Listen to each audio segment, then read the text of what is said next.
যে ইসলামই একমাত্র সত্য ধর্ম, এটা বিশ্বাস করার পরেও আমরা সেকুলারিজমের থলে সারা পৃথিবীতে ঘুরে ঘুরে দেখাই যে আমরা সেকুলার, আমরা ধর্মনিরপেক্ষতাবাদ, কিন্তু হিন্দুরা সেটা করতেছে না, বরং তারা কঠোর ডানপন্থী ধর্ম, তাদের ধর্মে তারা কঠোর ডানপন্থী।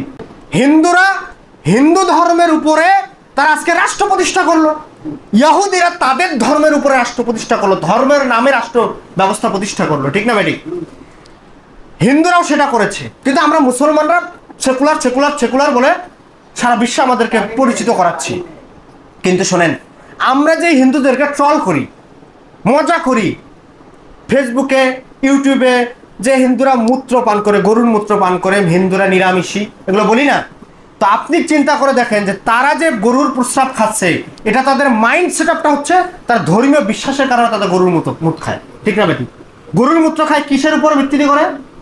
ধর্মীয় বিশ্বাস থেকে, ধর্মীয় আদর্শ থেকে, ধর্মীয় চেতনা থেকে তারা গরুর প্রস্রাব খাচ্ছে, গরুর মুখ খাচ্ছে। কিন্তু আপনি আমি ধর্মীয় বিশ্বাসের কারণে রসুলের আদর্শকে ধারণ করে দাঁড়িয়ে রাখতে পারি না, নামাজ পড়তে পারি না, কিন্তু তারা তাদের ধর্মে কঠোর, তারা তাদের হিন্দুয়ানি প্রথাতে কঠোর।